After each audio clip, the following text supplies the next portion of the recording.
welcome to the Hallmarkies podcast. And if you can't tell by the tone of my voice or the smile spreading from ear to ear, this is a very, very exciting podcast.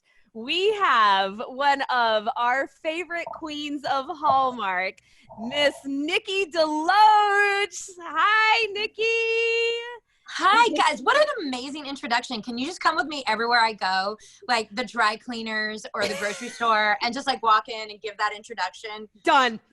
That would be phenomenal.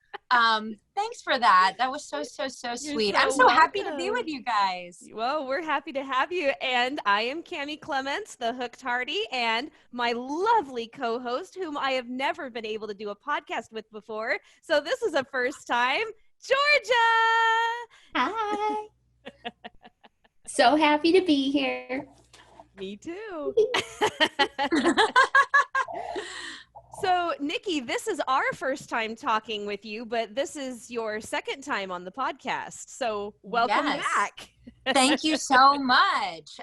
Listen, hopefully this is, the second of many.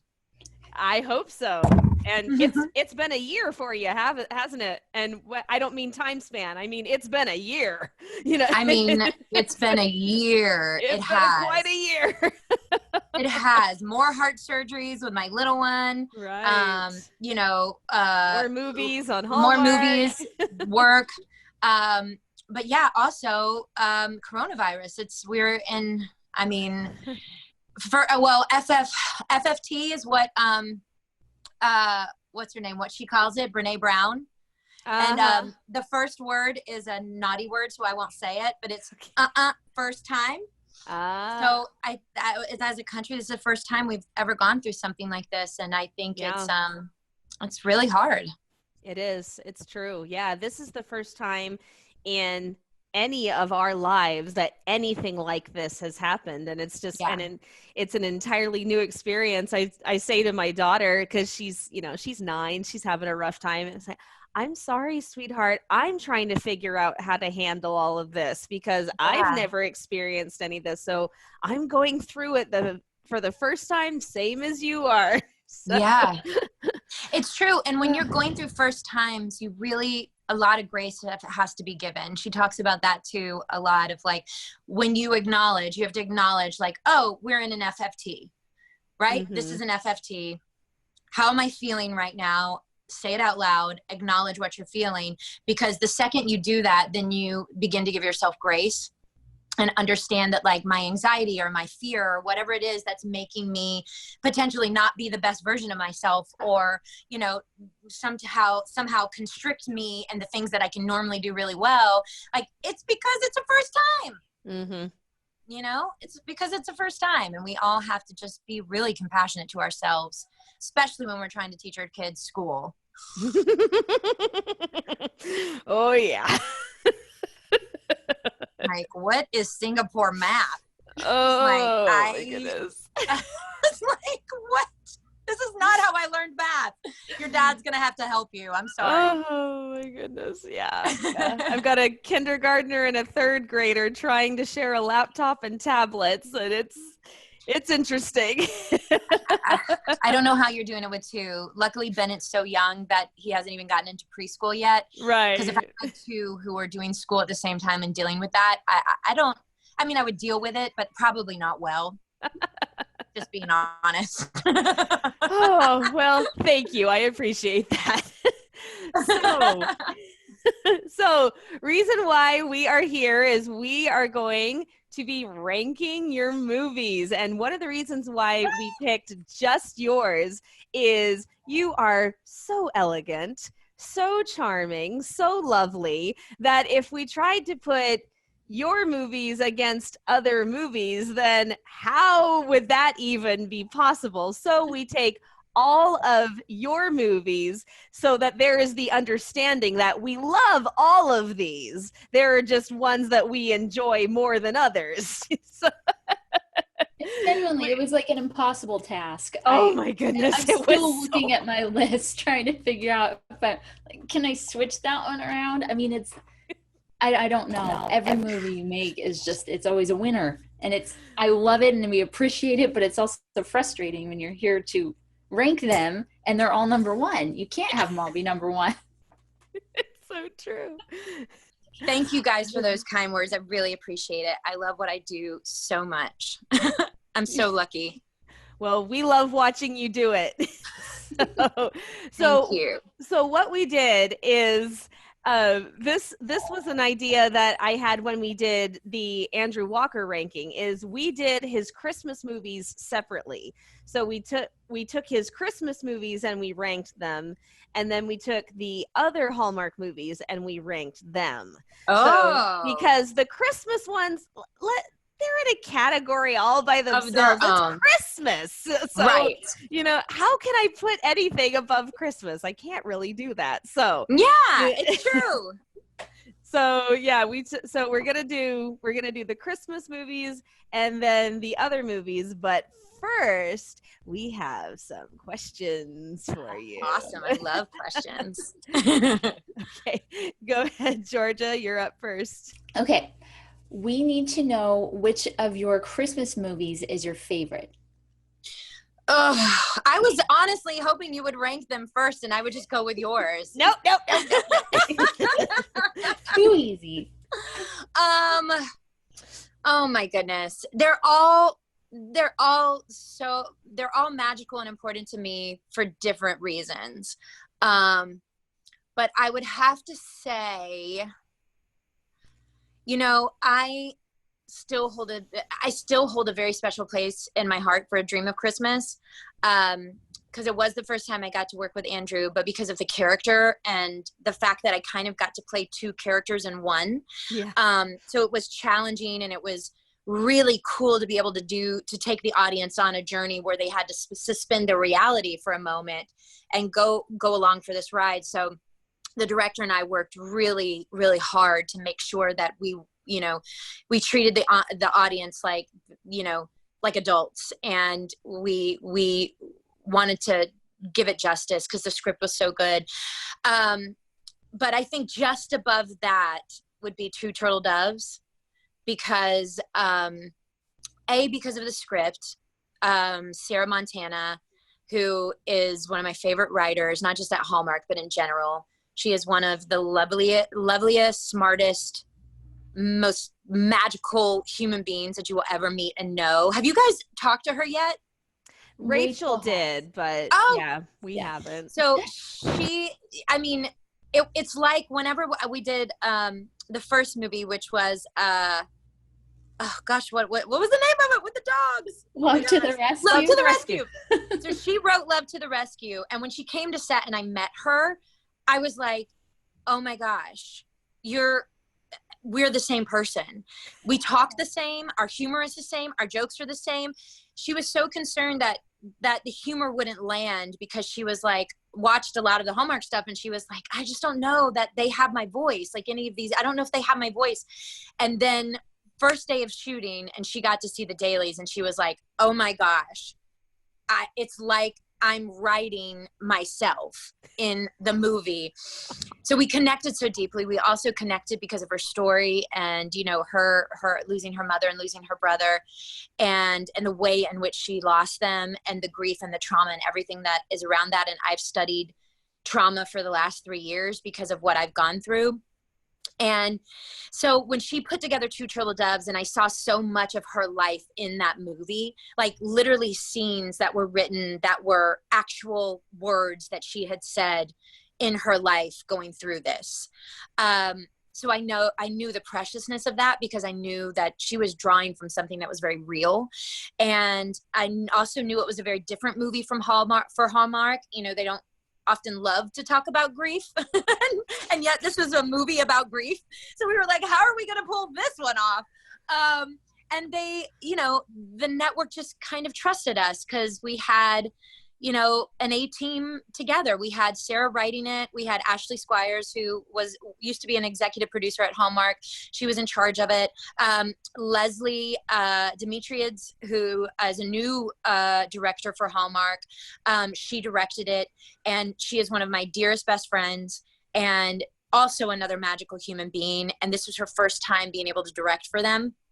And so I wanted to be there for that. Like I wanted to, I fought for this role. Like I really fought for it because I was like, I know if Leslie is surrounded with all of her like A-team, like she's going to knock it out of the park, and people need to see how special of a director she is. So she was on it. Michael Rady, who is like, I mean, I'm just so obsessed with him. We won't tell your husband. I can't even begin. There's not enough. Oh, he already knows. He already knows. Are you kidding? Like, we've been together 20 years. He already knows. I absolutely adore him as a talent, as a human, as a parent, as a husband to his wife. He is just one of the most special people you'll ever meet and know. And then Michaela Russell, who played his daughter in it. So it was like all of my favorite people. And we all came to tell the story about grief. And it meant a lot to us, and we really wanted to do it justice. Mm-hmm. So for me, I would have to say that one it's a long way of saying that probably is my number one, with A Dream of Christmas right underneath it. Yeah. 1.1, right? Yeah, exactly. Sometimes you need a half. Very true. Totally true. Okay, so now what is your favorite non-Christmas movie that you've done? Love to the Rescue. Love to the Rescue. That was easy. Hands down. We had so much fun on that movie. I mean, I can't even tell you. We had a blast. It was like, I don't even know how to explain it, except for every day just felt like we were at a carnival, or we were playing, or like, it was so much fun to do. So now I have a question about that one, actually. At the end, obviously, there's a little bit of bling being flashed there on the screen. Yeah. Were they supposed to be engaged or married at that point? Engaged. Okay. Yeah, Mm-hmm. there was a conflict in my brain. Like, which one is it? Engaged. Yeah. Okay. We were hoping for a sequel, Love to the Rescue Wedding or something. Wedding to the Rescue. I don't know. Sounds good to me. Print. And it's greenlit. Thank you, Campbell. I have so much pull,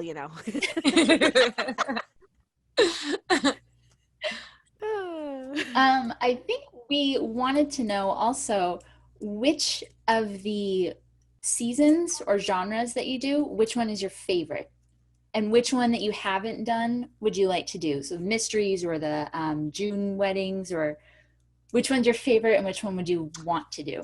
Because you've done you've done Christmas, you've done fall, you've done spring. I've done spring. And then you've done Hallmark Hall of Fame. Oh. Yeah. I forget what I've done. I'm like, oh yeah, I did do those. Oh, welcome to my life. Oh my gosh. That's really hard. That's really hard because I think every genre every single, category comes with its own special way to play inside of it.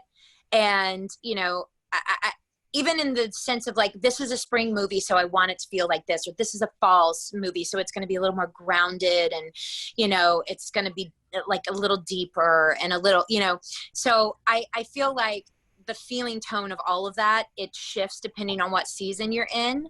Right. Yeah. I mean, I don't know. I will say that I have enjoyed the spring ones that that I've been able to do. But at the end of the day, I just think that Christmas reigns, there's nothing like watching a Hallmark Christmas movie. It's my first experience, and why Christmasland will always be so special to me is the fact that it was my first entry into Hallmark, and it was at Christmas time. And I think I might have told you guys the story on when we spoke like a year ago. We were the last movie to wrap. We literally wrapped after Thanksgiving. I think it was like December 1st or something like that. So wow, it was the quickest turnaround. Close. It was the quickest turnaround they had. And because we were the last one to go, they put us like on the Christmas Eve night. And so I had gone to Georgia because I usually go home to Georgia during Christmas. And we were attending a Christmas Eve church service. And the pastor was like, all right, everybody, we're going to have to end this thing early because Nikki's Hallmark movie is on. And this is a church that seats like 2,000 people. And it was packed. And I've never seen my town react to something that I've done. I've been doing this since I was 6 years old. And for the most part, I don't think they know that I've done anything else outside of Hallmark, or they know they just didn't like it. I don't know. That could be the case too. But there was such excitement and the reaction that I got from my hometown of people who I love so much. It was so big and was so, they were just so excited. I was like, there's something here. I want to be a part of this. I want to make people feel that way because I don't want to just do this for myself and my own creative, my own creative juices. I also want to make audiences happy. I want to make them feel like they're escaping and feeling good for an hour and a half, And so I went back to LA after doing that movie, sat down with my management and, said, this is what I want to do. I want to work for Hallmark. And they were like, really? You just came off a hit show and you want to work for Hallmark? And I was like, I'm telling you, this is about to explode. The reaction that I got, I have never seen anything like that.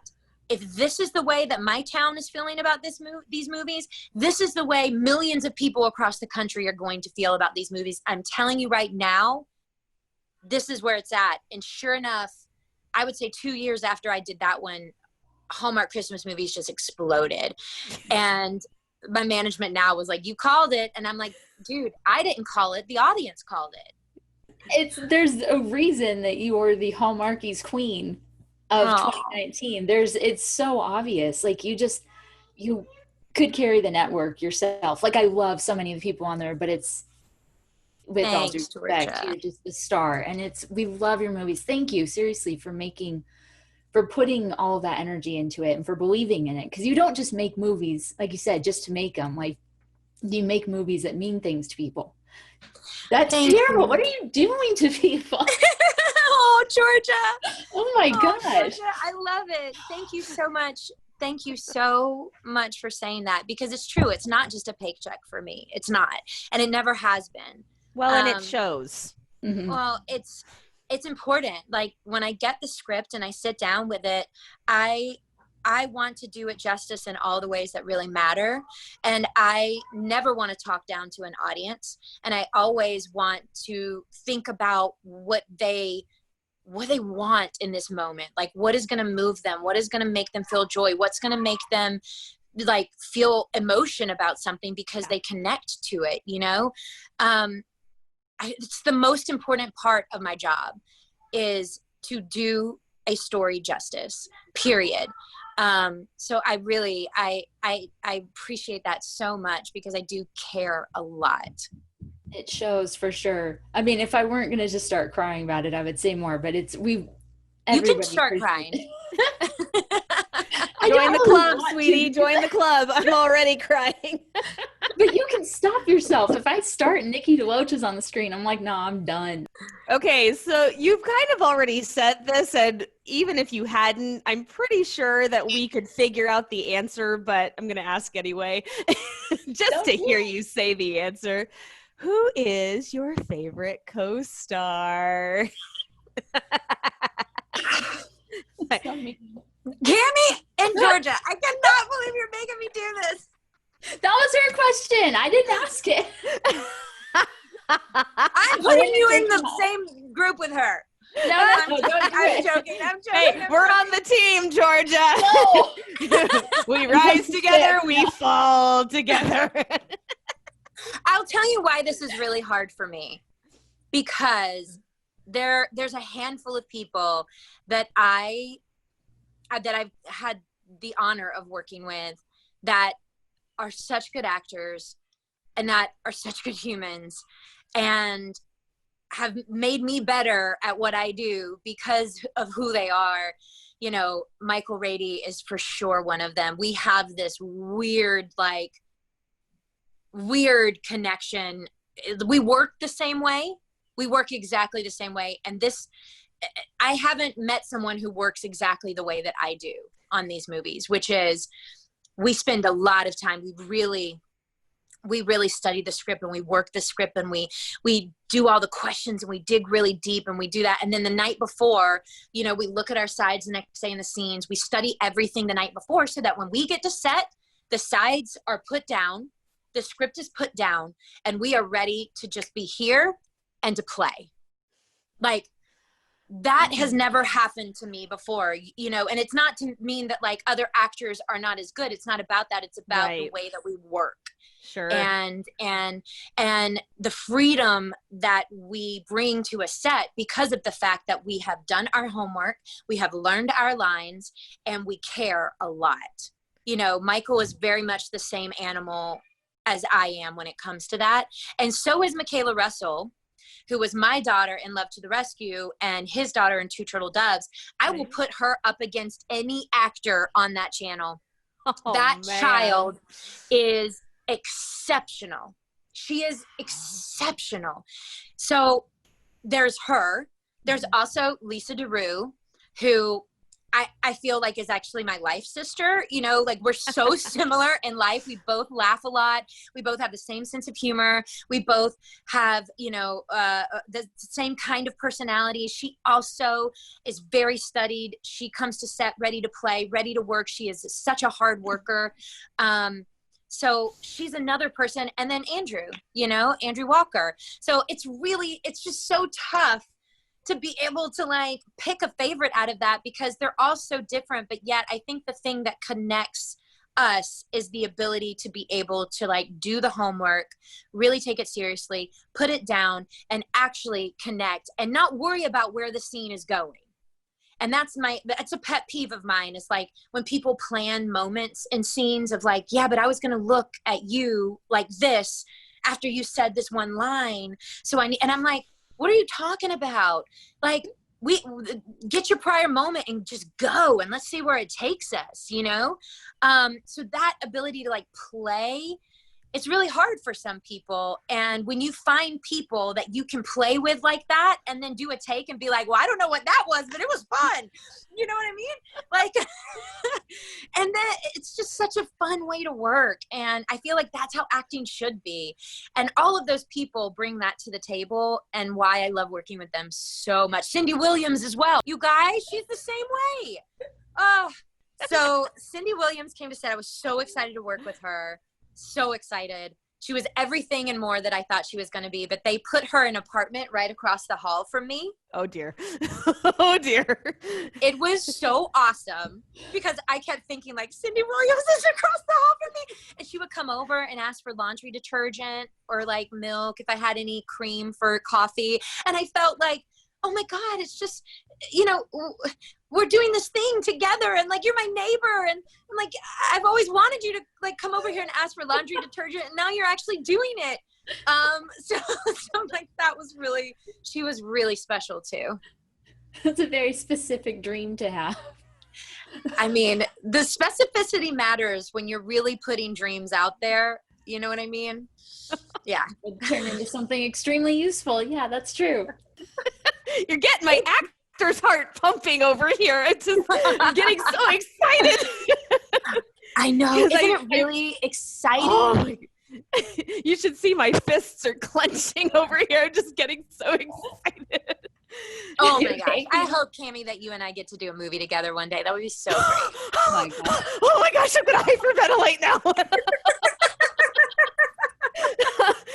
I love it. Okay, now my temperature has risen to 104. Next question, Georgia. Let's give Cammie a break. You're so cute. Calm down a little bit. Trying. Okay, I'm okay. Oh, geez, this makes the next question awkward, Cammie, because you have to know who your dream future co-star is. Who do you want to work with in the future? Cammie Clements. Cammie Clements. Cannot believe that worked for you. So yes, Georgia, go ahead and ask who her favorite male co-star is going to be. What, for the future? Yeah, right. Oh, who I would like to work with in the future? Mm-hmm. Oh, that's a Who good isn't question. You know, I have a movie that is almost done. We're supposed to shoot it for the fall.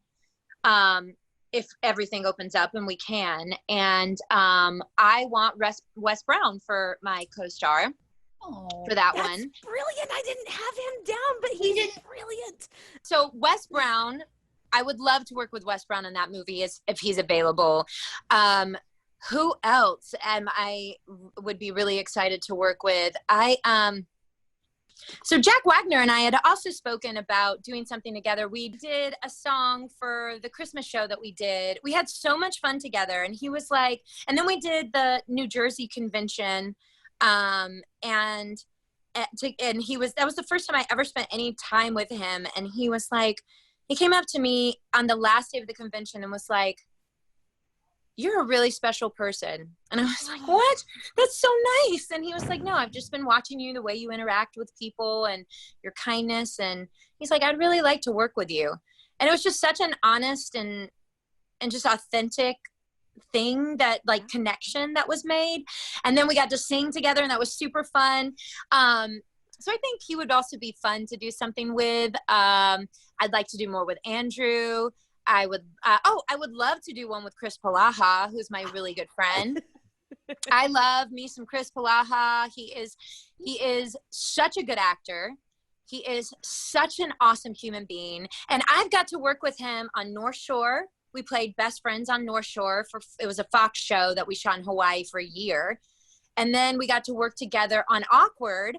The woman who created the show, she was also a Chris Palaha fan. And I was like, we have to write a part for him. So she wrote this role where he was my ex-boyfriend from high school that came back into my life. And so that was really fun to do. And but I haven't gotten to do a Hallmark movie with him. And I would love to work with him. He's so good. And he's just also, we're just family. We're family. That's a perfect answer. Yeah, absolutely. All right, so we each came up with a couple of who we would love to see you with. Oh, great. Well, I said Christopher Palaha. You did? I did. And nailed it. Actually, Georgia and I both said Christopher Palaha. See, it has to happen. We would love to see the two of you as a couple on there on Hallmark, because we think that the two of you would just be dynamite on the stage Thank screen. you.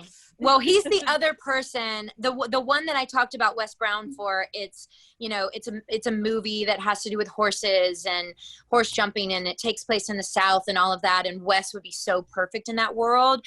And then my writing partner and I are in the middle of writing a movie for them, for the network. And for that movie, I really want Chris for it. So, I'm probably going to have to wrestle some people for him. But I think he might pick me. 2, 3. So you actually might get your wish, because if we're able to get this done in time, then and get Chris, it will be me and Chris on that movie. Oh gosh, that would be amazing. I know, he's the best. He's so wonderful. Talk about somebody that can make you laugh. He can make you laugh. Like him and I, when we get together, sound like teenage girls. We laugh so hard without even saying a word to each other. I'm not joking. He's some kind of like weird friend soulmate that I've just that I feel like I've known him in many lifetimes. And we can just look at each other and start laughing so hard.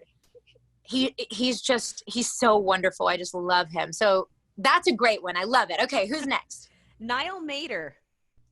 I've heard great things about him. I've never met him. Yeah, I don't know. I think it's just something about your look, the way the two of you look. I think that you would make a very attractive couple, and then both of you are fantastically talented. So I think you would play off of each other really well.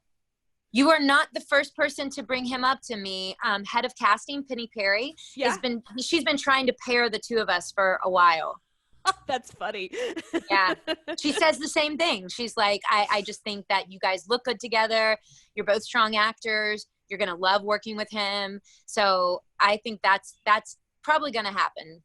Yay. Yay. Okay. Anyone else? Good job, Cam. Well, it's George's turn now because I stole Christopher from her. So it's fine. It's fine. I actually came up with too many, so then I had to cut it down. I personally think that you would be great with Mark Blucas. Oh, Mark. I don't know him either. But you both do the same kind of thing where you make people cry for, like, we don't know why. You just sort of start crying and you're like, oh, this is what I need to do, but I still don't know why. And I just think you would be like, you would play off each other really well. I think it would be really cute. So fun. So I vote for Mark. Especially if Mark played a soldier. Mark plays a soldier like no one I've ever seen. And you would make a great soldier's wife or soldier's girlfriend or something like that. Yeah. That would be two really of you fun. doing a goodbye sing. Nope. Just get the mop ready. You know? Just so you guys know, they have to tone my crying down because I can cry so hard. And, you know, Hallmark doesn't want the ugly cry, which is like what I do really well. They're like, no, just like stay pretty while the tears come down. And I'm like, what do you mean stay pretty? Like crying, I don't look pretty when I cry. So I had to work really hard on like making sure my face doesn't do that as I cry. I mean, Gary Yates taught me that when we did A Dream of Christmas. It's the scene, I don't know if you remember, but it's the Christmas, we're outside and it's at the Christmas tree thing, and Andrew comes up and he's got his new girl with him because now we're living the two different lives. Right. And I have to say, and I come to the realization that he's moved on with his life, and then I may not ever get him back. Right. Which like literally wants to make me cry now thinking about it.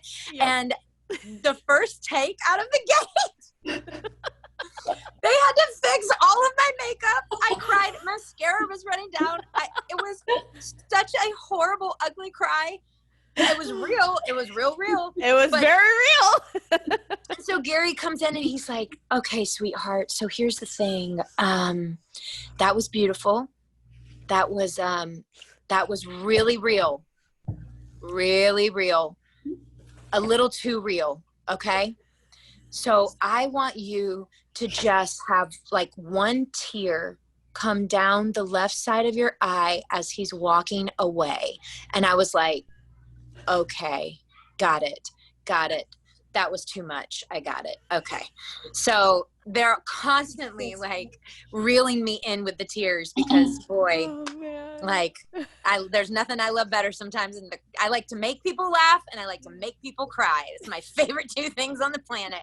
Because you're great at both. I mean, it makes you wonder when you're talking about that scene. And I know when you say, don't forget me, I lose it every time. I love that movie. It's so funny. You get to that part and it's the music and the way you say it. Oh my gosh. It's incredible. And I wonder if they left it in where you were like sobbing, if it would make everybody else cry as much, or if it is because you're sort of holding back that we're crying sort of for you.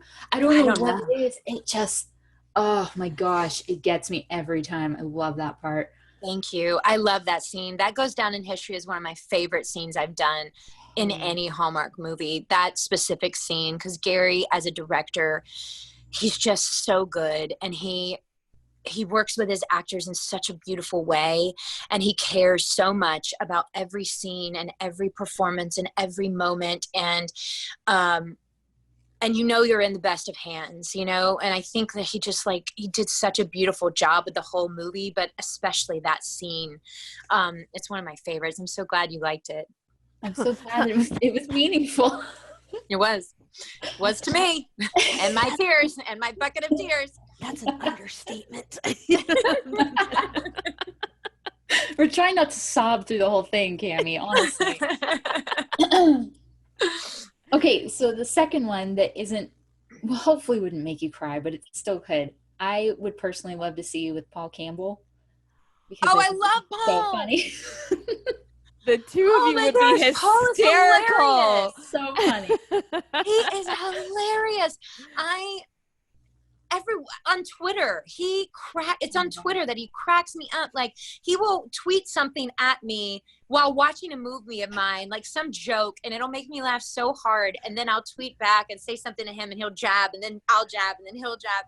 He is hysterical. Like, I appreciate humor in a man, and boy, does he have it in spades.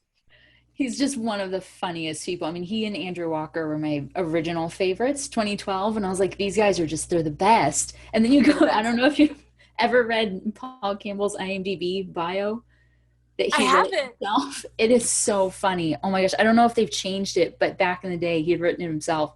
And it was this, like, you could tell he'd written it himself because it was about how he was like gonna be a lumberjack or something. It was so funny. I wrote to him and I was like, this is the funniest thing I've ever read. And he's like, oh, well, thank you. I can only take credit for some of it. Like, he cracks me up. And he is really funny. Two together. Yeah, that would be awesome. So Paul, Chris, Niall. Am I missing another one? Mark Blucas. Yeah. All right, guys. Well, let's make that happen. There might be one more dream maybe.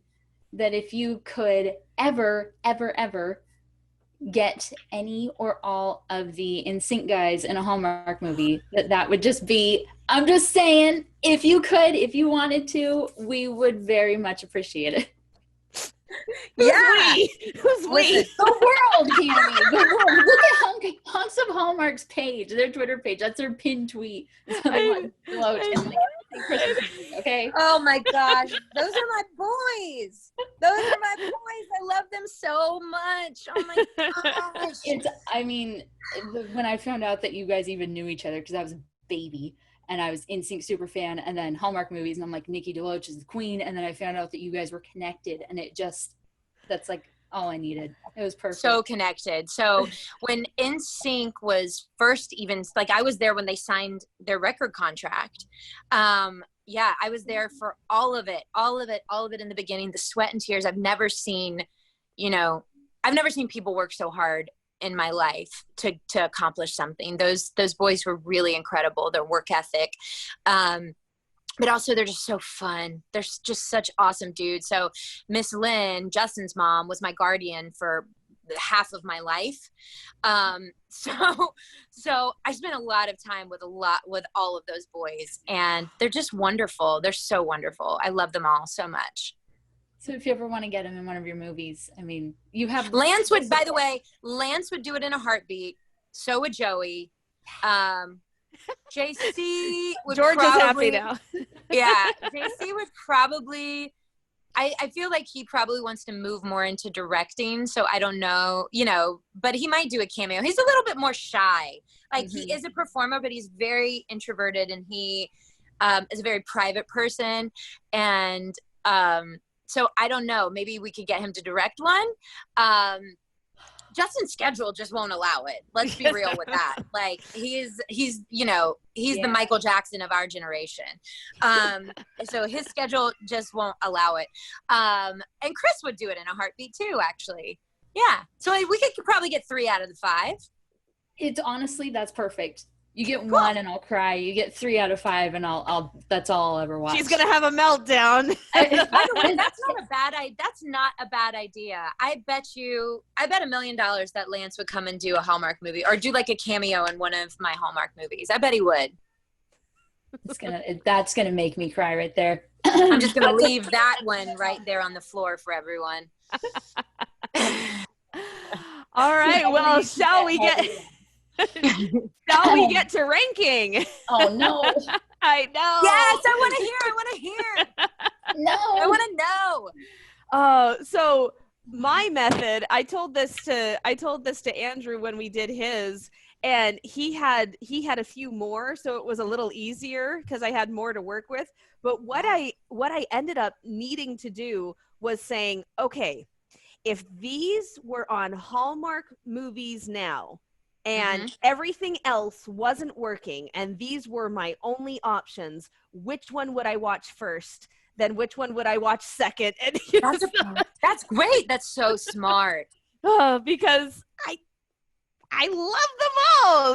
I know, and I think he has like 17 movies he's done or something. 16. So he's done close. He's done 16 for Hallmark. So Hey, yeah, I'm a good friend. I know. you my are. friend. You like are. anyone doubted it. I know. Nobody's gonna doubt it.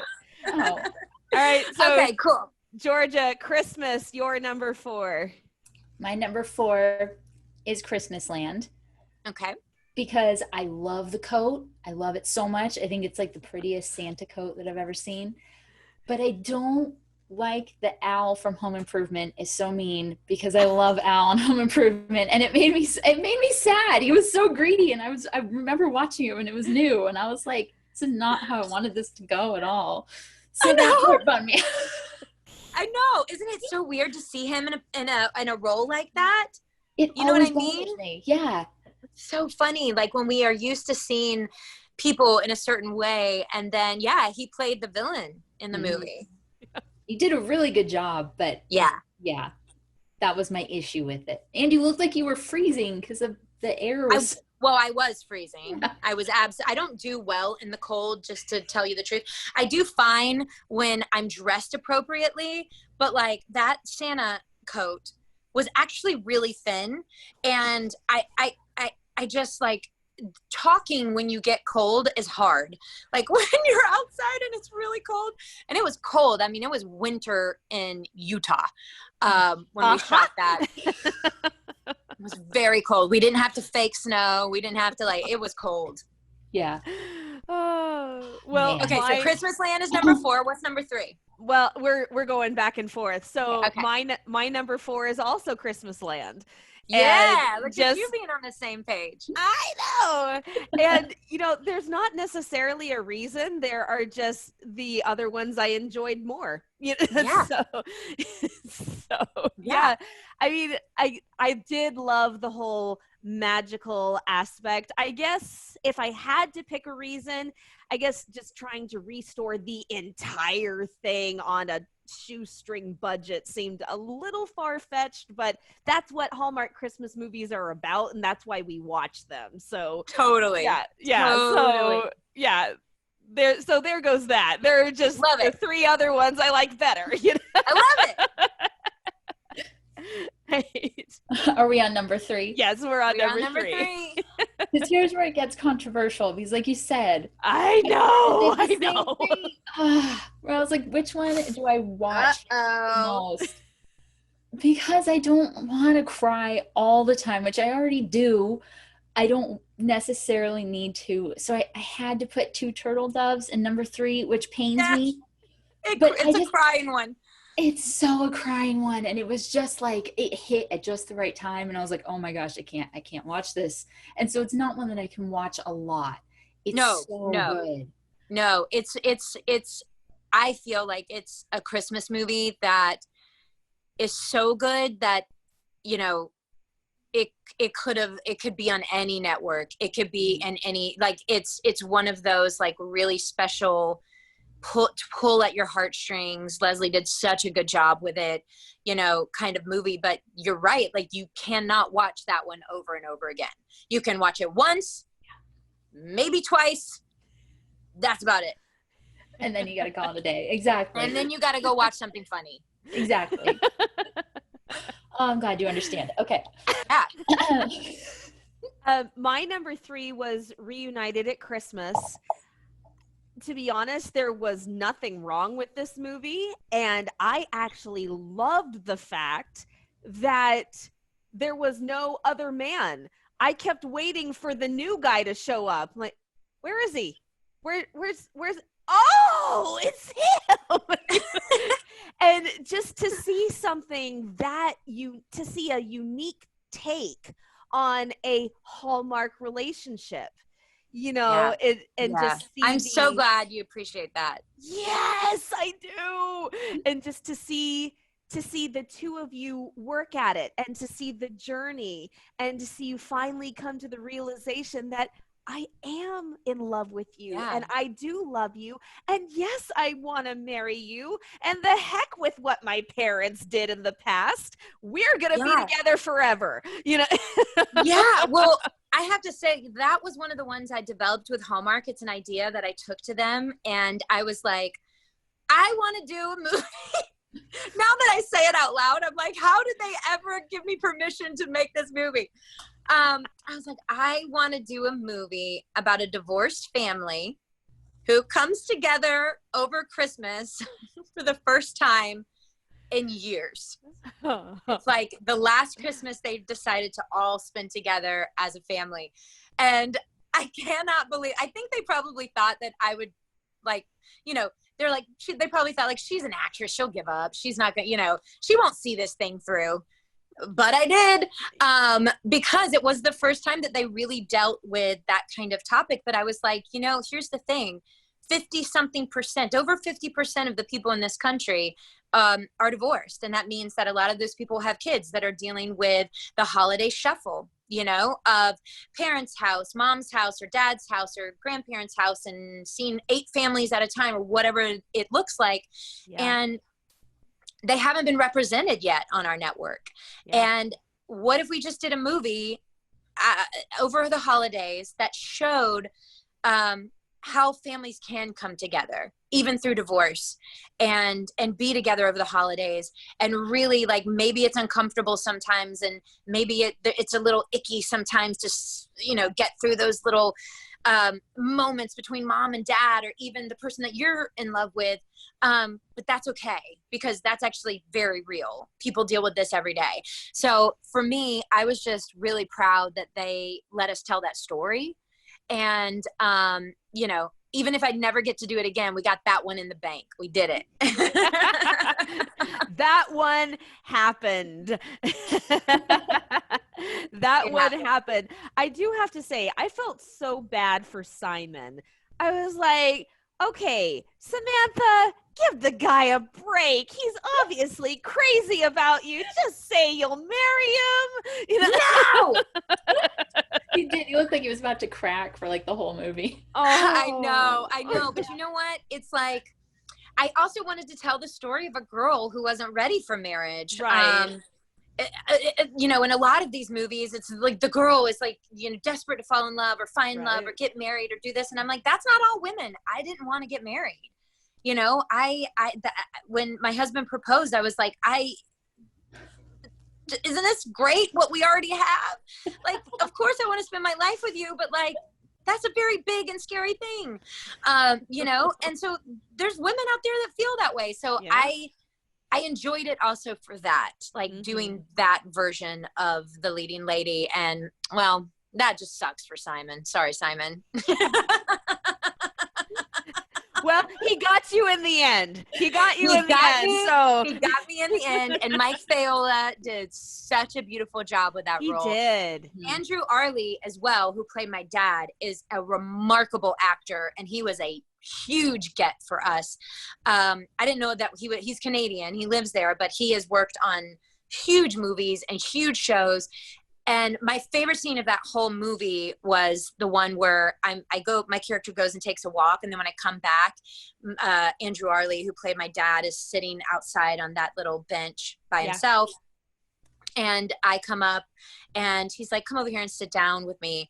And we proceed to have this conversation about the loss of his mother, my grandmother, and how hard it is to be there and to be here without her.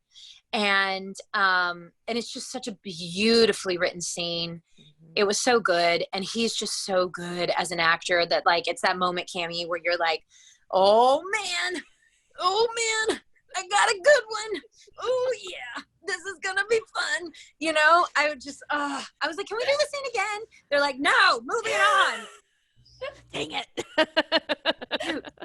Shoot. Yeah. Anyway. Okay. So that was your number 3. That was my number 3. Yeah. Cool. So. But then I guess it has to happen. That's my number 2. Yep. Because it is so good. It's one that I watch not all the time, obviously, but more and more each year. I find that I like it more and more because it's such a unique story. It's something that you don't see a whole lot.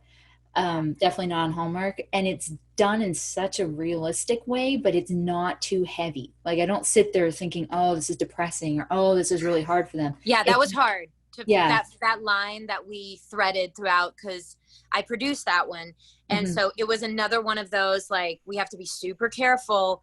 We cannot let the moments get too heavy. And we really needed actors who understood, which is why I brought in Mike, which is why I brought in Lisa Daru, why we hired Andrew. And I'm blanking on the incredible woman who played my mother. It's because I have baby brain. I've got it. Eileen. Eileen. Yeah. Man, I pulled that one out. She is a play and stage actor. Did tons of stage and tons of plays and hadn't been in a Hallmark movie ever. I couldn't believe it when she came in the room and read, and I was like, "You're fantastic!" Like, and then you start looking on the resume after. I like to look at the resume after I see the actor. Right. You know, I don't want to be like, I don't want to have any preconceived notions of like what they've done before, or if they haven't done a lot before. So she came in and read, and I was like, it's her. She's the one. She's definitely the one. And then I find out that she's mostly done stage and theater. And I was like, how is this possible? So she was also brilliant. We just had to make sure that all of these actors understood how to thread that needle of a subject that could be heavy, but not make it heavy, you know, which is a really hard thing to do. We were very lucky to have gotten that cast on that movie. That was critical. Well, and Eileen, I don't know if you know this or not, but for all the Hardys out there, she had been on one episode of When Calls the Heart, where she played the mother of a Mountie that Jack had been a big brother to, and he was killed in action. And so he goes through this whole guilt complex of, it was my fault that he died. I should have been there with him. And she talks him out of it and says, no, this is the plan that God had for my son, and you were the best friend and best big brother that he could have ever asked for, and I am at peace, and I hope one day you are too. Her performance was so moving that when I saw her in Reunited at Christmas, I just went, I get it. That's so great. You had the same reaction to her that I did, which was like, she is phenomenal. She is also a phenomenal human being. She's so smart, and she's just so wise and full of class and grace and kindness and all sorts of things. I mean, we really that one was one of those that I was like, this is cast contingent. You know, we have to find superb actors that can bring all of these characters to life in a beautiful way. Right. And we were really lucky. Yeah. Oh, I guess it's my number 2, isn't it? My number 2 is 2 turtle doves, and I didn't just do that for the corresponding number. So there are 3 things that stand out to me about this movie. Number 1, having a brother that just takes your daughter anytime he needs to. Man, that's a great thing to have around. You know, just like, okay, sweetie, let's go get some hot chocolate. Okay, let's go outside. I'm like, man, why don't my brothers do that? You know? It's so true. He's a really good brother. He's a fabulous brother. Yeah. And number 2, I don't know why I got such a kick out of this, but the lawyer is always the strict and straight and sometimes even the villainous character. But the fact that the lawyer was the protagonist other than yourself. Yeah. And how he maintained professionionalism, but on a personal level.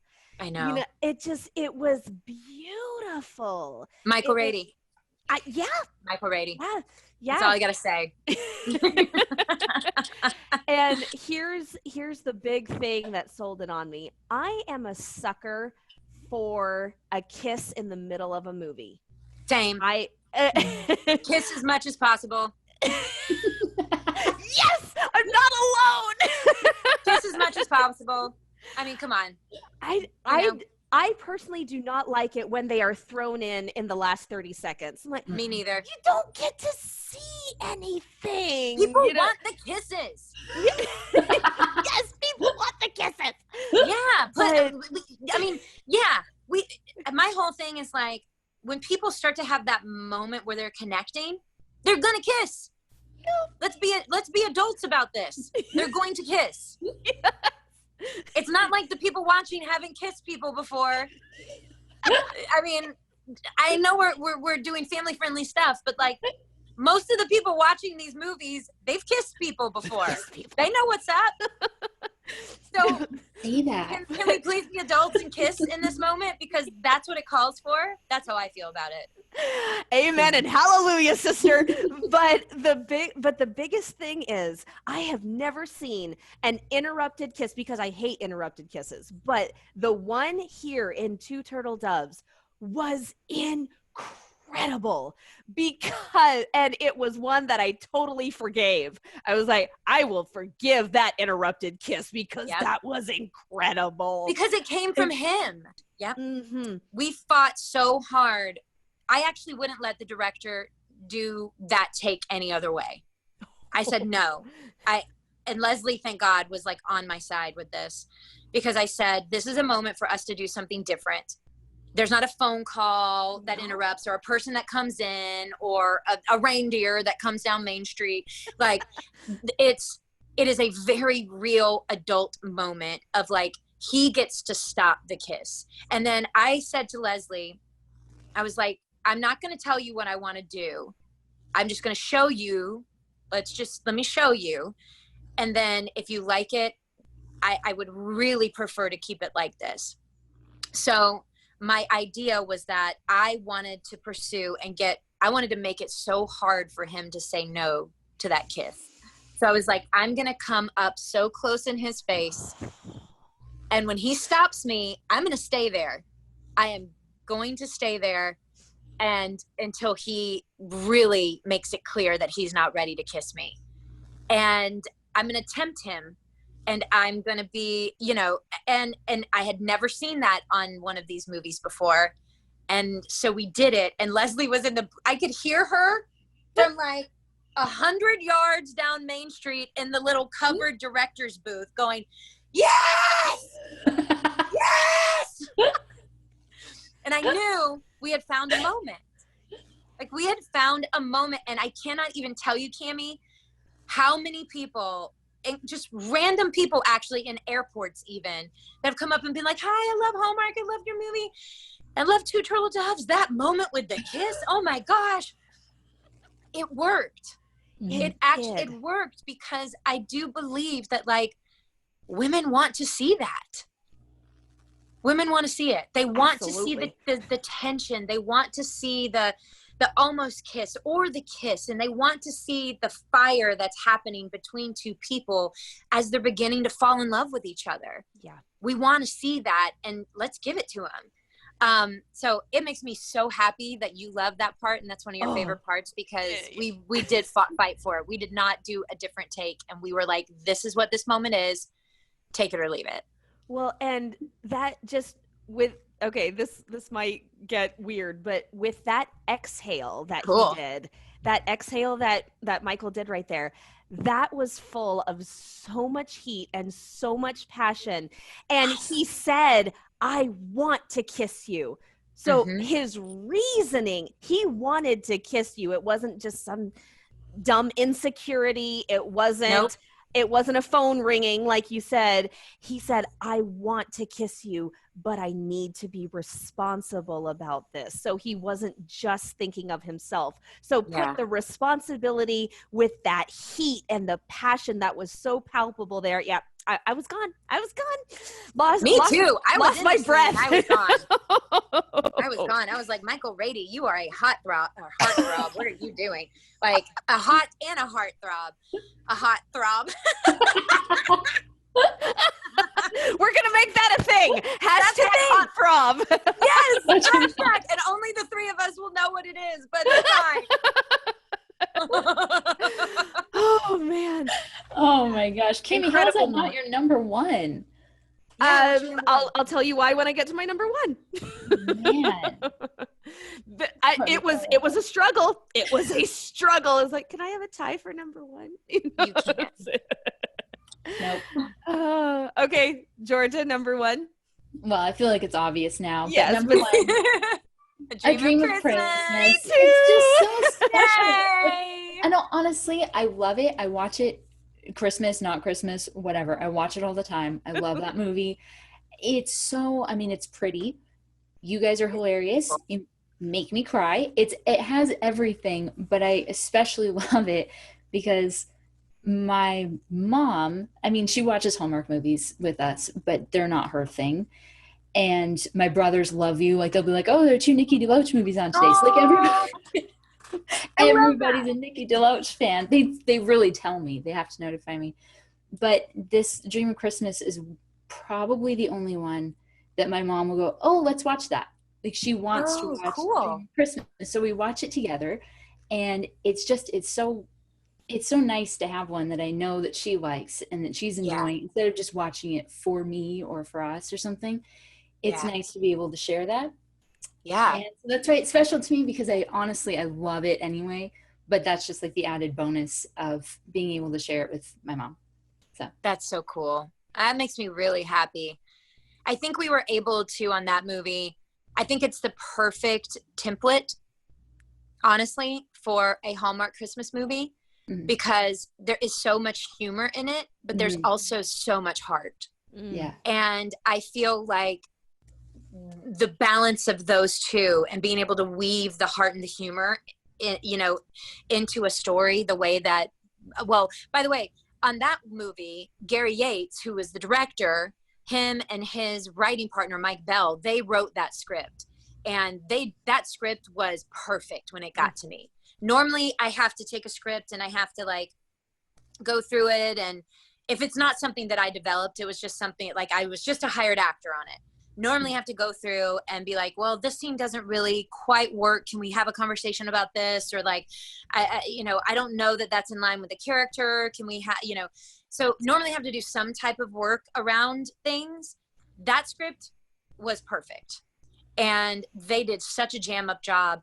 And so when it starts that way, and then you just hire, good actors and you hire a good director and a good DP, then you're set. But I think it's the perfect template for a good holiday movie because it does marry the heart and the humor so beautifully. It does. I mean, it's just so enjoyable. You laugh, you cry, it's happy ending, all of it. But it's also so different too because I can't think. I don't know about you guys. I can't think about any other Hallmark movie where they're already married. Oh, yeah. No, right? keep going. That's one of mine. That's one of my reasons. All the time, and we're like, there aren't any other ones that I can think of, and we watch like all of them. I don't know of any other ones where they start out married and where they not even find their way back to each other. I mean, they do, but it's like, it takes, like you said, it's two different characters. It takes such a turn and it's so funny, but then you're like, they need to get back together. This is going to break my heart if they don't. I know. And you don't even really see Andrew until like the second half. It's crazy. I know. Yeah. It's just perfect though. All the stuff though, I had so much fun playing in the world of like making sure that each beat on her way to the realization that she has woken up in a different life was very it was very slow. It was very not calculated, but it was like, okay, this is where we are in our path to the realization. This is where we are. You know how there's stages of grief? Oh, well, yeah. we did it in stages. It's like the waking up, and then she makes her way down into the kitchen, and the kitchen looks really different. And I must be so. And the inner monologue being in that moment, not the immediately being like, I woke up in a different life. That was brilliantly executed. Brilliantly executed. I did not do that alone. I did that with Gary Yates. We sat down in the beginning of the movie together to go over the whole script. He's the only director that I've also ever worked with that does a read through with his whole cast before the start of every movie, which I think is really important to just hear it out loud, and you can hear if something's not working or something's not clicking or like, so he's very smart to do that. And I sat down with him and I said, listen, here's where I'm going to need your help. I am going to need you to track this alongside me, and I'm going to put that responsibility on you. If I go too far, you need to pull me back. If I don't go far enough, you need to push me forward. You know, I need you to track it because you're watching and I'm in it.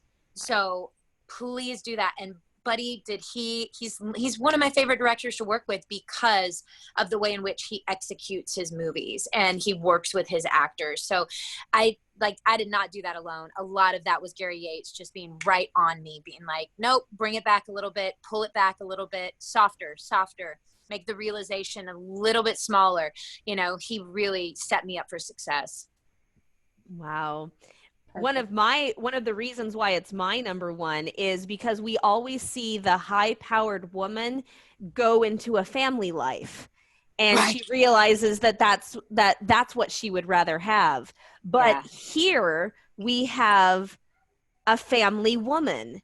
You know, she doesn't have any kids herself yet, but she lives with kids, and you know, and so I can fully appreciate that, and just wanting to get out and do something different. And then she wakes up to be the high-powered executive. And just the flirty banter when Stuart is the photographer and Penny comes in and tries to flirt with him and act like his wife, and am I supposed to know you?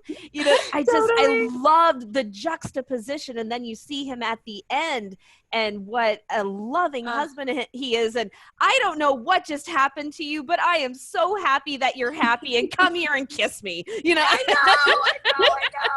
But just that unique spin, because we've seen the waking up in an alternate universe, an alternate reality, I should say. We've seen that before, but we hadn't seen before then, and we haven't seen since. We haven't seen a family woman waking up in a high-powered exec's job and then deciding to go back. So I loved the unique spin. Oh, that's really good to hear. I also loved about that movie, one of the things that I also loved about the movie is just the universal theme of you believing that if I could only get to this, if I could only do that, if I could only, you know, get that job or have these kids or do this or get this much money, then I'm going to be happy. Then life is going to be great. And I just think it's such a dangerous premise to live your life upon, because at the end of the day, like you and I were talking about this earlier, Cammie, there's such beauty that is happening and so many gifts that are just already in your life. And it's also been proven that making more money and having that high-powered job, it's been proven over and over and over again by scientists and researchers that doesn't necessarily bring you happiness. Yeah. If you cannot find happiness in your current situation, if there is nothing that is making you happy, albeit taking away any kind of abusive situation, obviously. Sure. But if you're like a Penny and you're not seeing the blessings and all of that surrounds you, getting that other stuff is not going to take you to that place. Right. You have to find it in your life now. Like it took me a while to realize that growing up in this industry, and especially with my peers being some of the most famous people in the world. Justin Timberlake, Britney Spears, Christina Aguilera, Ryan Gosling, Tony Lucca, Kerry Russell. Like, these were my peers, JC Chazé. These were the people I grew up with, and their careers skyrocketed. And I was like, wait, did everybody forget about me? Like, I'm over here working really hard, you know? And I kept starting over in my career over and over and over again. But what it took me the longest time to realize is that I'm actually the lucky one. I'm so blessed. I have gotten to live the majority of my life out of the spotlight, still be able to be an actor, albeit there were many years where I couldn't buy produce, but like, I still got to, God still took care of me along that road and made sure that I didn't starve and I had a roof over my head and I didn't have to live out my life in public, like my 20s, my teens. And I got to make mistakes and maybe be a messy version of myself. And then also I had my husband for 20 years and 2 kids, and, you know, all the failures that happened to me have made me the person that I am. And I wouldn't trade that for anything else in the entire planet. And I always used to think, well, if I just get as famous as them, or if I just would have the career breaks that they would have, life would be so much better. And it's just not true. It's not. And so it really taught me to like really look around and find all the blessings that are right in front of me and to be happy wherever I'm standing. Because if that other stuff does happen, then cool, great. But it's not going to change who I am. It's not going to make me a different person. And I think that you only can come to that conclusion whenever you have really suffered some hits in your life. You know, I'm actually so grateful for the times when everything fell apart, because I feel like I really can connect to what is actually happening in the real world, because Hollywood is such an alternate universe. It is. And so often I feel like, what am I doing here? Like, I don't belong here. Like, I really don't belong here. We were in Montana for 2 months for the quarantine, and I was like, yeah, this is where I belong. This is absolutely where I belong. In some boots, getting dirty, hunting for elk antlers. Like, this seems more my speed. You know, so I often feel like I'm a country girl trying to like navigate this really fancy world, and that's okay, because like the times you fall down and fall on your face, and it humbles you, and it reminds you that like, this is just a job. It's a really cool job, but like really where the purpose lies in our lives is leaving the world in a better place, and also trying to become the best version of yourself. And it's really hard to do those things when you haven't experienced challenge and hardship and suffering and all of those things that actually help you to become the best version of yourself. Oh, okay. Shall we do non-Christmas? Maybe we did need 2 podcasts for this. Yeah, seriously. I didn't think we would. Okay, let's go to the next rankings. Well, I don't have a lot of non-Christmas. I think only 3, so it'll be fast. Oh, I have 5? Mm-hmm.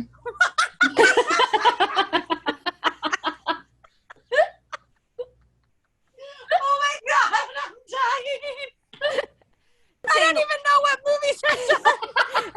Now, one thing, we did include You Cast a Spell on Me, because it's on Hallmark Movies now. I didn't know if it was actually aired on Hallmark Channel, but I love that movie. oh, good.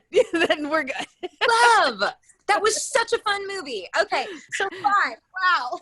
Okay, so Georgia, let's move to non-Christmas. What's your number 5? Oh goodness. I mean, this was like the hardest one, because they're all. Which one do we put last? Something's got to be last. Yeah.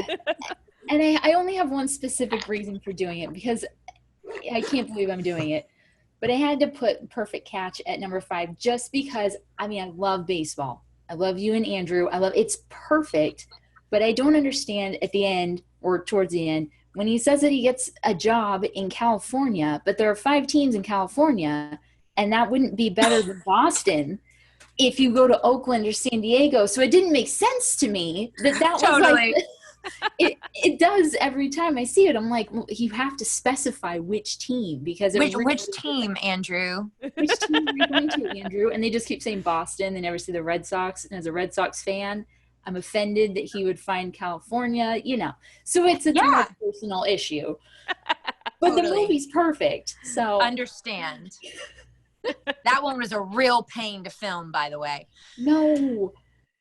It was in the middle. I think it was like February or March, maybe, in Vancouver. And every day of production, every day, freezing. It either snowed, rained, or hailed. Like golf size hail. Oh my God. And it's a spring movie where 70% of it is supposed to be shot outside on a baseball field, or like, I can't even tell you. There was only one day in that entire month that it didn't rain. It was a Saturday, and it was our day off. And I almost called our director and was like, grab some cameras, and Andrew, let's go get let's go get anything we can get because this is bananas. Oh my God. So it was really, that was a real tough movie to do only because of that. And also I was pregnant. You were pregnant. And sick as a dog. I mean, vomiting several times a day. Everybody on set thought that I had IBS, irritable bowel syndrome. So I couldn't talk to anybody's first trimester. So I didn't say, we were still keeping it a secret. Except I did tell Lisa, Daru, and Andrew. And Andrew told us the story on his ranking of when he told you when he came late to meet you for dinner and the daggers were coming out of your eyes. You showed up late. By the way, this is mine and Andrew's relationship too, and such a testament to like our chemistry as as human beings and actors. Like, literally, I was waiting for him. He says it was like 5 minutes. It was not. I was with Lisa Daru. He was late by like 20 minutes. Yeah. And I knew that he was across the street watching hockey and drinking beers. And I was like, if he does not pay his tab and get over to this hotel so we can go eat in 5 minutes, I'm going to choke him. I think I might choke him. I was such in a place. And then we get there and he didn't do reservations. And I was like, I was a crazy person. And I was like, well, I gotta. And he was like, what is wrong with you? Like, we're literally standing. Then he finds like a grocery store for us to walk into to get me something to nibble on. And cause the wait's going to be like an hour plus. And he was like, do you want this? And I was like, and he was like, what about this? And I'm like, yeah, I mean, just being such a brat. And finally he's like, what about butternut squash soup? And I'm like, yeah, I think I can eat that. And then he was like, what is wrong with you? And I'm like, I'm pregnant. And he was like, oh, congratulations. I love hearing this story from two different perspectives. Yeah. This is awesome. He's like, no wonder you're being so crazy.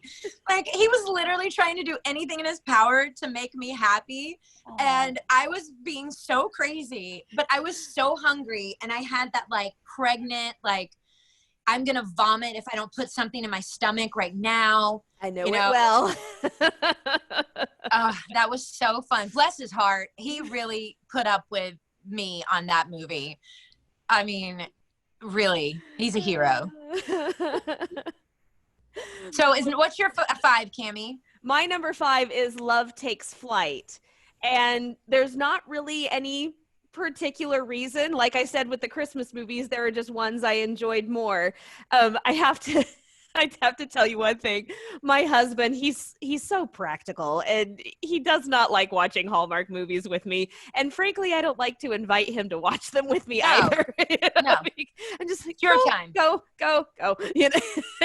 And but we were watching it because I was preparing, and we were just laying in bed, relaxing at the end of the day, getting ready to go to sleep. And it was the helicopter flight that he took you up on. And he said, do you know how expensive that joyride is? I'm like, yes, honey. Yes. Okay. Shush. He said, if there was an emergency call that came in, they would have to fly back to the hospital, drop her off, pick up the paramedics. I'm like, yes, dear. Yeah. See, no emergency. This is why you don't get to watch movies, Will. Yes. This is why you don't get to watch Hallmark movies. Please leave the room, Will. No. So yeah, that was him. That was him on Love Takes Flight. So. Got it. Awesome. Okay. So number 4. Or Georgia.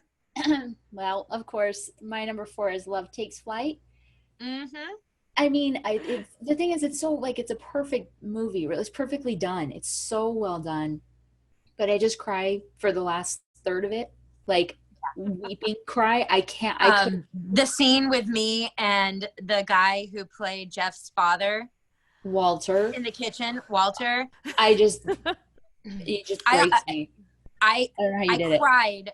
It wasn't even on my coverage. It was his coverage because I say very little in that scene. And I cried every time on his coverage. And the director kept coming in and going, I can hear you crying on his mic. You've got to stop crying. So finally, I was like, Walter, I'm going to be with you, but I'm going to be looking at your forehead and not your eyes. Because if I look into your eyes, I'm going to cry. Like, I just can't. Yep. He was so good in that movie. He was fantastic. I mean, I had to keep pausing it because I was just like, okay, get like 5 more Kleenex and just, I had to try to compose myself, but it was just so well done. And the story with your daughter, because that's what I wanted to ask you, was it more sort of personal, or do you think it was harder maybe to play the mom of someone who did have health problems where you had that concern before because it's like your real life? Or do you think that it would have been, do you think it helped you connect to it more, or do you think that it was I think that there is something really important about turning your pain into purpose, and there's a million different ways to do that: giving back, charity work, philanthropic stuff, helping friends, helping family, but also in your art. I connected so deeply to that, of having a kid who has health issues, and that was something that I just like sank into immediately. And I really appreciated the story, to be honest. Yeah, because it's really not something you see a whole lot. Nope. Not to me. And so that was the thing. It's nice when you talk about it, because like my mom, she has me. And so I'm sure the moms stay strong and they hold it together for the kids, but then to see it from the mom's perspective, it just like, it was a lot. Yeah. It was a lot, and it is important. Yeah. Thank you, sweetie. What about you, Cammie? Number 4 is Truly Madly Sweetly. I loved your meet cute. So precious. That was a good one. That has to be one of the most clever ways to spill coffee on someone that I've ever seen. It was fun. I'll tell you that much. One thing that I really appreciated about this is that the two of you acknowledged that you had an attraction to each other. You were not afraid to say it, but then you wouldn't give in. So I didn't like that part. I know. No, but seriously, I really loved how you were trying to keep it professional, but you said, I'd be lying if I said I wasn't attracted to you. I just said, we're saying it out loud like adults. Yay! Yeah, we're saying it out loud like adults. I think that was my favorite. I think that was the kitchen scene, right? When I was in there and he was in there and we were cooking. It was a little bit. There was some at the door, and then there was and then there was you in the kitchen. There was a lot of scenes. Oh, and by the way, being a person who's 5'3", you having that stool there to just step up and grab something, I was like, yeah, girl. Dude, I was like, because they had, it was a cooking scene, and I love props because I feel like primary, secondary focus is really important. Oh, amen. Because in life, we usually have primary, secondary focuses. If we're in the kitchen and doing something and our kids come up and ask us, or we're having conversations, So, but I was like, I want as much stuff to do as possible. So it was this real, like, we were this choreography that we were doing. And I was like, guys, I'm not going to be able to do any of this without a stool. I'm just going to need a stool. I'm sorry. I love it. Also, Dylan's really tall. So I was like, what are we doing here? When you answer the door and you kind of have to go like this. Yeah. Guys, can I get an apple? A full apple, please? That's what they call the boxes that they bring in. That's like a quarter apple or half apple or full apple. I was standing on full apples for the majority of that movie. Oh, my word. That's funny. Yeah. That one was really fun. Number 3, Georgia. The 3 and 2 are pretty much like interchangeable. I cannot decide. But right now, it's Truly Madly Sweetly. Because I do think it's underrated. I love it. I love it so much. And I don't feel like it gets the attention it deserves. So I think that we should all talk about it more and appreciate it more. Thank you. Thank you. I love it. What about you, Cammie? My number 3 is You Cast a Spell on Me. Oh my gosh, I found it and I just went, I love this movie. Fun, right? Hallmark, it's so fun. Hallmark, in my opinion, does not do enough Halloween. And agreed. We do so much fall, fall, fall, fall. But what's in fall? Halloween. And I just loved the fact that it was all centered on Halloween, and it was fun. It was light. It was cute. And it was magical. You know, the whole magic thing I just absolutely loved. And you trying to deal with the magic, and pens don't move. Yeah. Dealing with your patient, and then you trying to move them, like, oh, this is ridiculous. You know, I loved it. I loved it. I loved it. And then, you know, that kiss in the middle of the movie. In the middle of the movie. So I did not expect a movie with a warlock and an unknown witch to have such heat. And I was like, okay, wow, this was incredibly effective in getting my heartstrings going. You know, good, good. Well, also, I mean, my co-star. Can we please for a second? Gorgeous man. He looks so perfect. I've never seen a person look so perfect. Like, one day after Benny's first surgery, he had come by because he has a food delivery service that his wife and him started that's actually incredible. It's called Plate Therapy. I'm calling it out. Oh, nice. He dropped off a bunch of food for us because, you know, we were just in such a tough situation. Yeah. So he dropped off this huge bag, but my nanny at the time, Lucy, opened the door and then didn't speak. And he was like, hey, I'm Ryan. I'm here to see Nikki. And she just froze, and then she shut the door, and then she came into the back room where I was with the baby, and she's like, the most beautiful man I've ever seen in my life is at your front door. What do you want me to do? And I was like, let him in. Let him run. And she was like, oh my God. So when he came in the door, she literally like stood off in a corner and just like stared at him. And I kept turning around and being like, stop staring at him. Stop it. He's just a human. Like, but he's not. He's like a human who looks like, and you know, a model. He is beautiful. He's also the nicest human being on the planet. That's His wife sweet. Is awesome. And we had so much fun. By the way, that budget for that movie was $500,000. Whoa. We made that movie for $500,000. That's special effects were good. Yeah, they were not bad at all. Wow. Tosca Musk, by the way, Elon Musk's sister, Tosca, directed that. She is wonderful. Wonderful. I say so, yeah. Yeah. Okay, so that was number two. Three. So what was number two? Georgia, you're number two? That's my number two. Because of everything you just said. Also, his voice was a little bit like alarmingly deep at first, and then it was, oh, okay, I got used to it. It's so impressive. But it's very deep. It's so deep. But you're singing that song. I think you were supposed to have been drunk, and then you're singing that song. I was supposed to be. Oh my gosh, it was so funny. Like that's so fun. I need you to do more comedy stuff. Thanks, babe. So funny. Thank you so much. Physical comedy is one of my favorite things in all the land. And that movie was full of it because of the magic. Yeah. And that was, you just often don't get to play in the world of physical comedy as much anymore. Yeah. So I was just like, it was such a treat. I'm so glad you enjoyed it. Loved it. Kaylee told me about it and was like, oh, you need to watch it for this thing. And I was like, okay, well, let's see. I'll see what it's like. Because, I mean, you know, witches, Halloween, you don't get enough of that anyway. But oh my gosh, I just loved it. Like it was fun here. So thank you. I also love Jonathan Patrick Moore.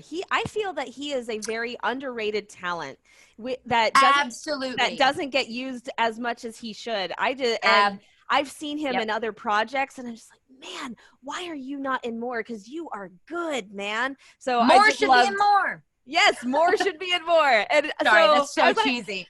And I just said, oh, he's in it. I'm going to like this. And then, oh, Nikki's in it. I'm going to really like this. You know what? He's a really good idea for a future casting for Hallmark. Absolutely. Like, he's a really good idea. Yeah. Okay, cool. So wait, now we're at number 1, right? No, you're number 2. My number 2 is Love to the Rescue. So Love to the Rescue. Just loved watching you and Michael Rady again. And just absolutely loved the fact that both of you had one kid and then the switched personalities. Yeah. It just I don't know. It was just fun. It was fun. So fun. It was so fun. By the way, the writer Sarah Montana plays one of the workers in the movie. She's the dark-haired girl that not the one that was my best friend, but the other one in the bullpit. The new one. Yes. I need to go back and watch it again now. She's the writer, and she's terrific in it. I didn't know that. No, I've never seen her picture. But that's the thing. That's the reason why we got so close, is because she got to be there for pretty much the whole movie, because she was also in it. Yeah. And she was so good in it. Like, that movie, as far as like experiences that I've had making movies, was probably one of my favorite of all time, just because we had we had dance parties in the trailer every day. You know, we had dance parties all the way to set. I had this boom box and we would go. And, you know, sometimes it's really hard to do gallery shoots. It's like, you know, to loosen up and do those gallery photo shoots where you're like back to back and you're like, hey. You know, you've got this awkward, uncomfortable smile on your face. So I was like, you know what? No, we're not doing that anymore. There's a new way we're going to do photo shoots. And I would just blast the music and we would dance. And then the photographer would get these very real, cool images of me and Michael or me and Michaela or like whomever. The whole movie was like that. It was just fun from the morning we landed on set to the time we went home. We got to shoot in Savannah, which was such a treat. It was an hour and a half from my farm in Georgia where my family lives. So my family was there for most of the movie, which was so cool. It was so cool. And then Love Takes Flight was in Savannah. So I was actually in Savannah for about a total of like 2.5 to 3 months, actually. Because Love Takes Flight was a total of 5.5 to 6 weeks. And then it was a month for Love to the Rescue. So I was there for a while. It was just awesome. And Steve Monroe, the director, I've done 5 movies with him. He is just the best. He's such a dream as a human being and as a director. So it was just, it was magic. Oh, it feels like a dream of Christmas, where it's like it just hits everything perfectly. Like, there's no part of it that you skip. There's no part that you go, oh yeah, I'm fine not seeing this. Fast forward. Yeah. And then I got to play with like really cool props. Like Steven really gave me permission to like do humor and do physical comedy and do stuff like that. Yeah. And the network gave me permission, because sometimes with that they're like, we don't want you to be like too funny or too broad or too like you know what I mean? Do it. We don't want you to be a clown. And I'm like, no, I get it. Like, trust me, I've spent half of my career in comedy. I know what to do. And they just let us play, and it was so much fun to be able, and they cut out, you know, the ridiculous stuff for sure, which was good. They should have. Because Michael Rady and I can vamp and improv for an hour together. Like, you just and that. Oh, dude, until they say cut, we're going. We're keeping going. I love it. I mean, so it was a lot of that every day, of him and I just improvising and finding funny things to do, and Steven just letting us play because he's a pro and he knows that like they're going to cut the really dumb stuff and keep all the really good stuff. You know, so he just like really good stuff too. Yeah. Okay, so we've reached, that's your number 1. That's your number 2. So then, Cammie, what's your number 1? So my number 1 is The Perfect Catch. Oh, amazing! I do. I love The Perfect Catch. One of my very favorite things, I told this to Andrew in his, is he has this uncanny ability to just make your heart start racing, because he comes in and then at the last second he moves and kisses your cheek and you're just like, he always does that. He does do that. Mhm. Yeah. And then just the fact that it had a kiss in the middle of the movie bumped it up. It just, Yet again. yep. I love it because then we get to explore more of the relationship, because they're not always awkward around each other waiting for the first kiss to happen. You get to see them exploring, Yes. okay, now where are we going to take this? And I really loved when he got the job. You were sad, but you said you need to go. I didn't quite agree that you didn't let him say goodbye to Wes. I'm like, that's a low blow. But but the fact that you were being an adult about the fact that he's a baseball player and he's going to go get a job. You know, it was, and then just the fact that he made it work. He didn't give up the baseball world. He found a way to make it work. Yeah, he didn't walk away from his dream. He found a different way in to his dream. It looked a little different. And I did appreciate that too. I also, another dream team on that movie with Lisa, Daru, and Andrew. The three of us are ridiculous together. I mean, absolutely ridiculous together. We love each other so much. And so it's such a dream when you get to play with people that you love, but then people who are also really good actors. And I think that it helped that Andrew and I had done another movie together, because the whole thing about that movie was that you really had to see that there was a lot of history between these two people. That was clutch. Like, if we can make the audience believe there's history between us, we can take them on this ride. And the other thing I loved about that movie, one of my favorite things, was that it was an actual two-hander. Oh. Meaning, like, there was a lot of screen time given to Andrew's story. Right. And I really appreciated that, because of Dream of Christmas. Like, it was a different kind of story and it was perfect the way it was. But like you said, he comes in pretty late in the movie, and the role in it is pretty small, because we're really tracking her journey through all of this, and it would be hard to have a two-hander in that kind of story.